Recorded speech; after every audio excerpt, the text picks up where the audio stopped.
ಈ ದೇಶದ ಪ್ರಧಾನಮಂತ್ರಿ ಒಂದು ದಿನ ಮುಸ್ಲಿಂ ಆದರೆ ಸಾಲದು, ಈ ದೇಶದ ಪ್ರಧಾನಮಂತ್ರಿ ಒಂದಿನ ಮುಸ್ಲಿಂ ಮಹಿಳೆ ಆಗಬೇಕು, ಅವರು ಹಿಜಾಬ್ ಧರಿಸಿದಂಥ ಮುಸ್ಲಿಂ ಮಹಿಳೆ ಆಗಬೇಕು ಅಂತ. ಇದು ಗಾಂಧಿ ಹೇಳಿದ ಮಾತು. ನಾವು ಅಲ್ಪಸಂಖ್ಯಾತರ ನಾಯಕರು, ನಾವು ಬರೀ ಮುಸ್ಲಿಮರ ನಾಯಕರು ಅಂತ ತಿಳ್ಕೋಬೇಡಿ, ನೀವು ಇಡೀ ಭಾರತದ ನಾಯಕರು ಅಂತ ತಿಳ್ಕೊಳ್ಳಿ, ಇಡೀ ಈ ದೇಶದ ಸಮಸ್ತ ಜನವರ್ಗದ ನಾಯಕರು ಅಂತ ತಿಳ್ಕೊಳ್ಳಿ. ಎಲ್ಲರೂ ಕೂಡ BJPಗೆ ಓಟ್ ಹಾಕೋರು ಎಲ್ಲರೂ ಕೂಡ ನಾಳೆ ಇದು ಹಿಂದೂ ರಾಷ್ಟ್ರ ಆಗಬೇಕು ಅನ್ನುವಂಥ ಕಲ್ಪನೆಯಿಂದ ಆಗ್ತಾ ಇಲ್ಲ ಓಟು. ನಮ್ಮ ಪ್ರತಿಕ್ರಿಯೆ ಇದೆ ಅಲ್ಲ, ಅದು ಈ ರಾಕ್ಷಸೀಕರಣವನ್ನು ಸುಳ್ಳು ಅನ್ನುವಂಥ ರೀತಿಯಲ್ಲಿ ಇರುವುದಿಲ್ಲ, ಅದು ಸುಳ್ಳು ಅಂತ ಪ್ರೂವ್ ಮಾಡುವ ಅರ್ಥದಲ್ಲಿ ಇರುವುದಿಲ್ಲ. ಅದರ ಬದಲಿಗೆ ಯಾರದನ್ನು ಮಾಡ್ತಾರೆ, ಮಾಡುವ ನೀವು ಕಮ್ಯುನಲ್ ಅಂತ ಹೇಳಿಬಿಟ್ಟು ನಾವು ನಿಲ್ಲಿಸಿಬಿಡ್ತೇವೆ. ಆಂತರಿಕ ಭದ್ರತೆಗೆ ತೊಂದರೆ ಇರುವುದು, ಅಪಾಯ ಇರುವುದು ಮುಸ್ಲಿಮರಿಂದ ಅಲ್ಲ, ಅದು ಅಪಾಯ ಇರುವುದು. ಆ ಅಪಾಯ ಎಲ್ಲಿಂದ ಇರುವುದು ಅಂತಂದರೆ, ಈ ದೇಶದ ಸಂವಿಧಾನಕ್ಕೆ ಯಾರು ವಿರೋಧವಾಗಿದ್ದಾರೋ ಅವರಿಂದ ಈ ದೇಶದ ಆಂತರಿಕ ಭದ್ರತೆಗೆ ಅಪಾಯ ಇದೆ ಹೊರತು ಈ ದೇಶದ ಮುಸ್ಲಿಮರಿಂದ ಈ ದೇಶದ ಆಂತರಿಕ ಭದ್ರತೆಗೆ ಅಪಾಯ ಇಲ್ಲ ಅನ್ನುವಂಥ ಸತ್ಯವನ್ನು ಈ ದೇಶದ ಬಹುಸಂಖ್ಯಾತ ಸೆಕ್ಯುಲರ್ವಾದಿಗಳು ಹೇಳುವ ತನಕ ಈ ವಿಲಿಫಿಕೇಷನ್ ಕ್ಯಾಂಪೇನ್ ಮುಂದುವರಿಯುತ್ತೆ ಅನ್ನೋದನ್ನು ನಮಗೆ ನೆನಪಿಲ್ಲ. ಒಂದು ಪ್ರಶ್ನೆ ನಿಮ್ಮನ್ನು ಕಾಡ್ಬೋದು. ಒಂದು ಇಡೀ ಜನವರ್ಗ, ಒಂದು ಇಡೀ ಸಮಾಜ, ಜನಸಮೂಹ ಭಾಳ ಆತಂಕದಲ್ಲಿರುವ ಕಾಲಕ್ಕೆ ಮತ್ತು ಆ ಆತಂಕವನ್ನು ನಾವು ಒಂದು ಪ್ರತಿರೋಧದ ಮೂಲಕ ಹಿಮ್ಮೆಟ್ಟಿಸುವಂಥ ಅಗತ್ಯ ಇರುವಂಥ ಕಾಲಕ್ಕೆ ಒಂದು ಪುಸ್ತಕದ ಬಗ್ಗೆ ಅಥವಾ ಒಂದು ಪುಸ್ತಕ ಯಾಕೆ ಮತ್ತು ಒಂದು ಪುಸ್ತಕದ ಬಗ್ಗೆ ಚರ್ಚೆ ಯಾಕೆ ಅಂತ ದಯಮಾಡಿ ಅರ್ಥ ಮಾಡಿಕೊಳ್ಳಿ. ಈ ಪ್ರಪಂಚದಲ್ಲಿ ನೀವು ಯಾವುದೇ ಪ್ರತಿರೋಧ, ಯಾವುದೇ ಚಳವಳಿಯನ್ನು ನೋಡಿ, ಅದು ಅಮೆರಿಕದಲ್ಲಿ ನಡೆದಂಥ ಚಳವಳಿ ಇರ್ಬೋದು, ಆಫ್ರಿಕಾದಲ್ಲಿ ನಡೆದಂಥ ಚಳವಳಿ ಇರ್ಬೋದು, ಅಥವಾ ಭಾರತದಲ್ಲಿ ನಡೆದಂತಹ ಸ್ವಾತಂತ್ರ್ಯ ಸಂಗ್ರಾಮ ಇರ್ಬೋದು, ಎಲ್ಲ ಸಂಗ್ರಾಮಗಳ ಹಿಂದೆ, ಎಲ್ಲ ಚಳವಳಿಗಳ ಹಿಂದೆ, ಎಲ್ಲ ಪ್ರತಿರೋಧಗಳ ಹಿಂದೆ ಒಂದಷ್ಟು ಪುಸ್ತಕಗಳಿರ್ತವೆ. ಎಲ್ಲವೂ ಪ್ರಾರಂಭ ಆಗೋದು ಒಂದು ಬೌದ್ಧಿಕ ನೆಲೆಯಲ್ಲಿ. ಆದ ಕಾರಣ ಈ ಪುಸ್ತಕವನ್ನು ಮುಜಿಬುರ್ ರಹಮಾನ್ ಅವರು ಬರೆದಿದ್ದಾರೆ ಅನ್ನೋದಕ್ಕೆ ನಾವೆಲ್ಲರೂ ಕೂಡ ಅವರಿಗೆ ಅಭಿನಂದನೆಗಳನ್ನು ಸಲ್ಲಿಸಬೇಕಾಗುತ್ತೆ ಮತ್ತು ಅವರಿಗೆ ಧನ್ಯವಾದಗಳನ್ನು ಸಮರ್ಪಿಸಬೇಕಾಗುತ್ತೆ. Thank you that you have written this book, because we need this book at this hour. Okay, that's what I said. Yeah, ಪುಸ್ತಕದ ವಿಚಾರಕ್ಕೆ ಬಂದರೆ, ಆ ಪುಸ್ತಕದಲ್ಲಿ ಏನೇನಿದೆ ಅನ್ನೋದನ್ನು ಈಗಾಗಲೇ ಅವರು ಹೇಳಿದ್ದಾರೆ.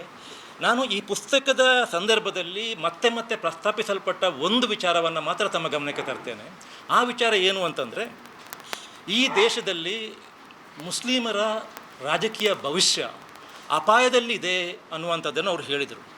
ಮುಂದುವರೆದು ಅವರು ಹೇಳ್ತಾರೆ, ಈ ದೇಶದ ಮುಸ್ಲಿಮರ ರಾಜಕೀಯ ಭವಿಷ್ಯ ಅಪಾಯದಲ್ಲಿರುವುದು ಮಾತ್ರ ಅಲ್ಲ, ಅದು ಈ ಅಪಾಯ ಏನಿದೆ, ಈ ಅಪಾಯ ಈಗಿನ ಪ್ರಧಾನಮಂತ್ರಿಗಳು ಯಾರಿದ್ದಾರೆ ಅವರ ಕಾಲಾನಂತರ ಕೂಡ ಮುಂದುವರಿಯುತ್ತೆ ಅಂತ.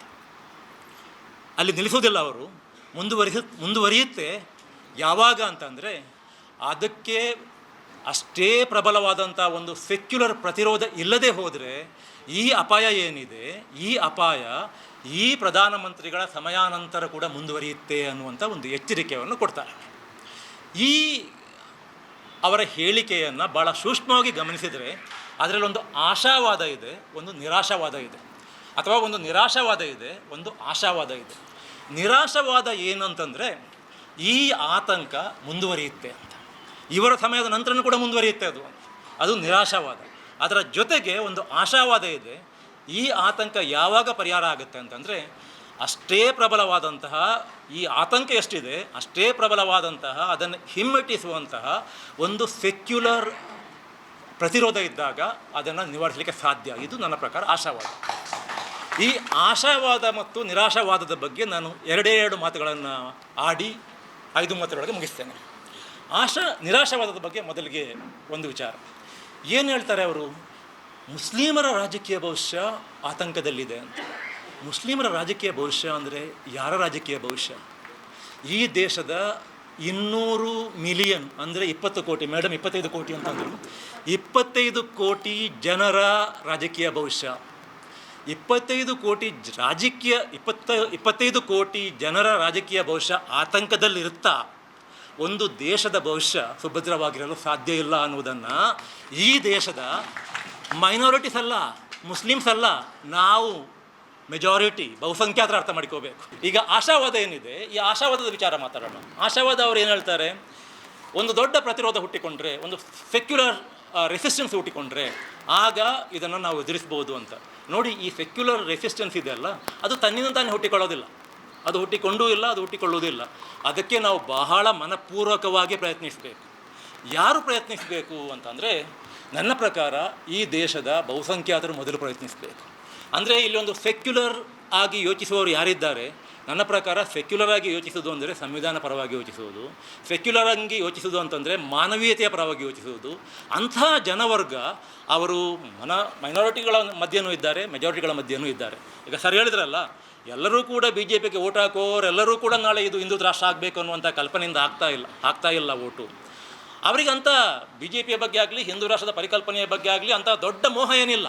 ಅವರು ಯಾಕೆ ಆಯಾ ಸಂದರ್ಭಗಳಿಗೆ ಓಟ್ ಹಾಕ್ತಾರೆ ಅಂತಂದರೆ, ಅವರಿಗೆ ಅಲ್ಲಿರ್ತಕ್ಕಂತಹ ಒಂದು ಯಾವುದೋ ಒಂದು ಪಕ್ಷದ ಅಥವಾ ಯಾವುದೋ ಒಂದು ಸರ್ಕಾರದ ಬಗ್ಗೆ ಯಾವುದೋ ಒಂದು ಆತಂಕ ಇರುತ್ತೆ. ಆ ಆತಂಕದ ನಿವಾರಣೆಗೋಸ್ಕರ ಮತ್ತೊಂದು ಪಕ್ಷಕ್ಕೆ ಹಾಕ್ತಾರೆ. ಆ ಪಕ್ಷ ಬಿ ಜೆ ಪಿ ಆಗಿದ್ರೆ ಅದು ಬಿ ಜೆ ಪಿ ಆಗಿರುತ್ತೆ.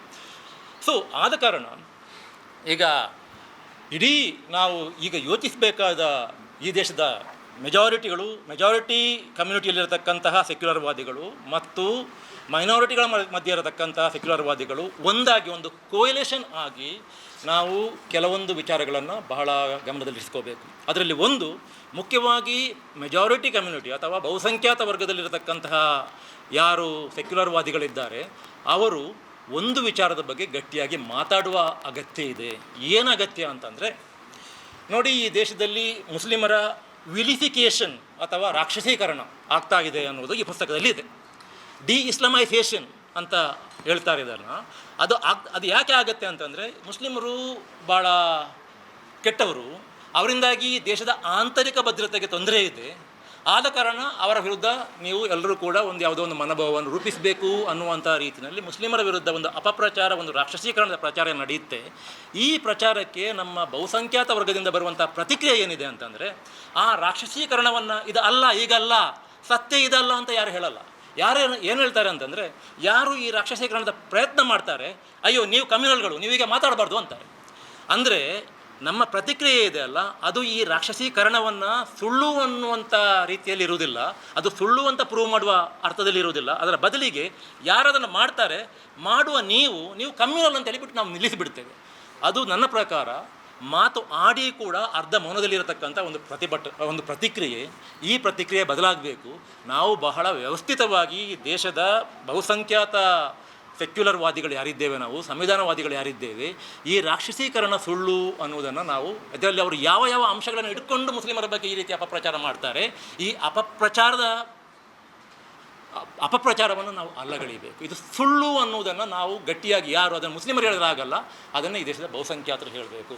ಆಂತರಿಕ ಭದ್ರತೆಗೆ ತೊಂದರೆ ಇರುವುದು, ಅಪಾಯ ಇರುವುದು ಮುಸ್ಲಿಮರಿಂದ ಅಲ್ಲ, ಅದು ಅಪಾಯ ಇರುವುದು. ಆ ಅಪಾಯ ಎಲ್ಲಿಂದ ಇರುವುದು ಅಂತಂದರೆ, ಈ ದೇಶದ ಸಂವಿಧಾನಕ್ಕೆ ಯಾರು ವಿರೋಧವಾಗಿದ್ದಾರೋ ಅವರಿಂದ ಈ ದೇಶದ ಆಂತರಿಕ ಭದ್ರತೆಗೆ ಅಪಾಯ ಇದೆ ಹೊರತು ಈ ದೇಶದ ಮುಸ್ಲಿಮರಿಂದ ಈ ದೇಶದ ಆಂತರಿಕ ಭದ್ರತೆಗೆ ಅಪಾಯ ಇಲ್ಲ ಅನ್ನುವಂಥ ಸತ್ಯವನ್ನು ಈ ದೇಶದ ಬಹುಸಂಖ್ಯಾತ ಸೆಕ್ಯುಲರ್ವಾದಿಗಳು ಹೇಳುವ ತನಕ ಈ ವಿಲಿಫಿಕೇಷನ್ ಕ್ಯಾಂಪೇನ್ ಮುಂದುವರಿಯುತ್ತೆ ಅನ್ನೋದನ್ನು ನಮಗೆ ನೆನಪಿಲ್ಲ. ಅದನ್ನು ಅಂಥ ಒಂದು ಮಾತನ್ನು ದಯಮಾಡಿ ಇಲ್ಲಿರ್ತಕ್ಕಂಥ ಎಲ್ಲ ಬಂಧುಗಳು, ಮೈನಾರಿಟಿ ಇರಲಿ ಮೆಜಾರಿಟಿ ಇರಲಿ, ನಮ್ಮ ವಲಯದಲ್ಲಿ ಈ ಒಂದು ಸಂದೇಶವನ್ನು ದಯಮಾಡಿ ಪಸರಿಸಬೇಕು ಅನ್ನುವಂಥದ್ದು ನನ್ನ ಒಂದು ಆಗ್ರಹ.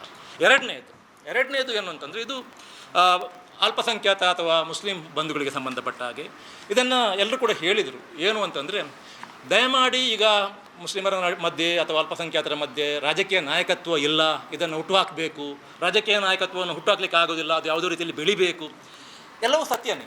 ಆದರೆ ಒಂದೊಂದು ಸಂದರ್ಭದಲ್ಲಿ ರಾಜಕೀಯ ನಾಯಕತ್ವ ಹುಟ್ಟುತ್ತೆ. ನನಗನ್ಸೋ ಮಟ್ಟಿಗೆ ಅಂಥ ಒಂದು ನಾಯಕತ್ವ ಹುಟ್ಟುವಂಥ ಕಾಲ ಪರಿಸರ ಬಂದಿದೆ. ಆದ ಕಾರಣ ಇಲ್ಲಿಷ್ಟೊಂದು ಜನ ಸೇರಿದ್ದೇವೆ ನಾವು ಅಂತ ನನಗನ್ನಿಸುತ್ತೆ.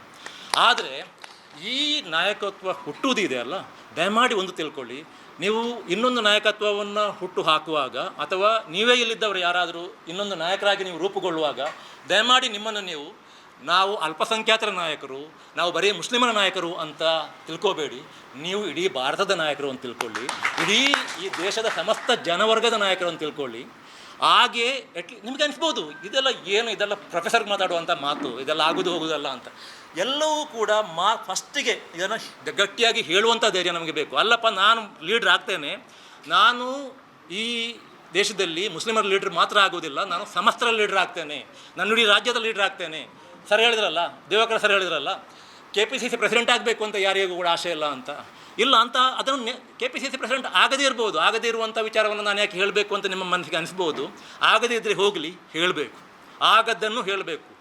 ನಾನು ಈ ರಾಜ್ಯದ ಮುಖ್ಯಮಂತ್ರಿ ಆಗ್ತೇನೆ ಅಂತ ಹೇಳಬೇಕು, ನಾನು ಈ ರಾಜ್ಯದ ಅದು ನಿನ್ನೆ ಎಲ್ಲೋ I think in response to one of your books in a debate I saw OIC ಒಂದು ಮಾತು ಹೇಳ್ತಾರೆ ಏನು ಅಂತಂದರೆ, ಈ ದೇಶದ ಪ್ರಧಾನಮಂತ್ರಿ ಒಂದು ದಿನ ಮುಸ್ಲಿಂ ಆದರೆ ಸಾಲದು, ಈ ದೇಶದ ಪ್ರಧಾನಮಂತ್ರಿ ಒಂದಿನ ಮುಸ್ಲಿಂ ಮಹಿಳೆ ಆಗಬೇಕು, ಅವರು ಹಿಜಾಬ್ ಧರಿಸಿದಂಥ ಮುಸ್ಲಿಂ ಮಹಿಳೆ ಆಗಬೇಕು ಅಂತ. ಓಕೆ, ಇದು ಗಾಂಧಿ ಹೇಳಿದ ಮಾತು. ಗಾಂಧಿ ಈ ದೇಶಕ್ಕೆ ಏನು ಪಾರ್ಟಿಷನ್ ಆಗಬೇಕು ಅಂದಾಗ ಅವರ ಸೊಲ್ಯೂಷನ್ ಏನಿತ್ತು ಅಂತಂದರೆ, ಜಿನ್ನ ಪ್ರೈಮ್ ಮಿನಿಸ್ಟರ್ ಆಗಿಬಿಡಲಿ ಅಂತ. ಇದನ್ನು ಆ ಕಾಲಕ್ಕೆ ಹೇಳಲಿಕ್ಕೆ ಧೈರ್ಯ ಬೇಕಿತ್ತು. ಅದು ಆಗೋದಿಲ್ಲ ಅಂತ ಗಾಂಧಿಗೆ ಗೊತ್ತಿತ್ತು. ಆದರೂ ಗಾಂಧಿ ಯಾಕೆ ಹೇಳಿದರು ಅಂತಂದರೆ, ಅದನ್ನು ಗಾಂಧಿ ಮಾತ್ರ ಹೇಳ್ಬೋದಿತ್ತು. ಕೆಲವೊಮ್ಮೆ ಹೇಳ್ತಾ ಇರುವುದರಿಂದ ಕೆಲವೊಂದು ಬದಲಾವಣೆಗಳು ಆಗ್ತವೆ. ಸೊ ಆದ ಕಾರಣ ಮುಂದಿನ ನೀವು ನಾಯಕತ್ವವನ್ನು ಹುಟ್ಟುಹಾಕುವಾಗ ಅಥವಾ ನೀವು ನಾಯಕರಾಗಿ ರೂಪುಗೊಳ್ಳುವಾಗ ದಯಮಾಡಿ ನಾನು ಮುಸ್ಲಿಮರ ನಾಯಕನಾಗಬೇಕು ಅಂತ ಯೋಚಿಸಬೇಡಿ. ತಪ್ಪಿದ್ರೆ ಕ್ಷಮಿಸಿ ಸರ್, ಮುಸ್ಲಿಮರ ನಾಯಕರಾಗಿದೆ ಅಂತ ಯೋಚಿಸಬೇಡಿ. ನಾವು ಇಡೀ ಜನವರ್ಗದ ನಾಯಕರು, ನಾವು ಕರ್ನಾಟಕದ ನಾಯಕರು, ನಾವು ಕರ್ನಾಟಕ ಸಂಸ್ಕೃತಿಯನ್ನು ಪ್ರತಿನಿಧಿಸುವವರು, ನಾವು ಇಡೀ ಭಾರತದ ಸಂಸ್ಕೃತಿಯನ್ನು ಪ್ರತಿನಿಧಿಸುವವರು ಅನ್ನುವ ವಿಚಾರವನ್ನು ನೆನಪಲ್ಲಿಟ್ಟುಕೊಂಡು ಗಮನದಲ್ಲಿಟ್ಟುಕೊಂಡು ಮುಂದೆ ನಾಯಕತ್ವದ ಬಗ್ಗೆ ಯೋಚಿಸೋಣ. ಇದು ಈ ಪುಸ್ತಕದಲ್ಲಿರ್ತಕ್ಕಂಥ ಪಾಸಿಟಿವ್ ಆದಂಥ ಒಂದು ಮೆಸೇಜ್ ಇದೆಯಲ್ಲ, ಆ ಮೆಸೇಜನ್ನು ನಾವು ಅರ್ಥ ಮಾಡಿಕೊಂಡಾಗ ನಮಗೆ ಸಿಗುವಂಥ ಸಂದೇಶ ಅಂತ ಹೇಳ್ತಾ ಈ ಕಾರ್ಯಕ್ರಮವನ್ನು ಆಯೋಜಿಸಿದ್ದಕ್ಕೆ ಮತ್ತು ಈ ಪುಸ್ತಕವನ್ನು ಬರೆದಕ್ಕೆ ಮತ್ತೊಮ್ಮೆ ತಮಗೆ ಧನ್ಯವಾದಗಳು. ಈ ಕಾರ್ಯಕ್ರಮವನ್ನು ಇಲ್ಲಿ ಆಯೋಜಿಸಿದ್ದಕ್ಕೆ ವಾಸು ಅವರಿಗೆ, ಶೋಯಲ್ ಅವರಿಗೆ ಎಲ್ಲರಿಗೂ ಕೂಡ ಮತ್ತೊಮ್ಮೆ ಧನ್ಯವಾದಗಳು. ಮತ್ತು ಇಷ್ಟು ಸಂಖ್ಯೆಯಲ್ಲಿ ಬಂದು ಈ ಸಣ್ಣ ಒಂದು ಜಾಗದಲ್ಲಿ ನಾವೆಲ್ಲ ಕುಳಿತು ಕೇಳಿದೆವಲ್ಲ, ಅದು ಒಂದು ದೊಡ್ಡ ಪಾಸಿಟಿವ್ ಆದಂಥ ಬೆಳವಣಿಗೆ ಅಂತ ನನಗೆ ಅನಿಸುತ್ತೆ. ಇದನ್ನು ಹೀಗೆ ಮುಂದುವರಿಸೋಣ, ಈ ಸಂವಾದ ಹೀಗೆ ಮುಂದುವರಿಬೇಕು.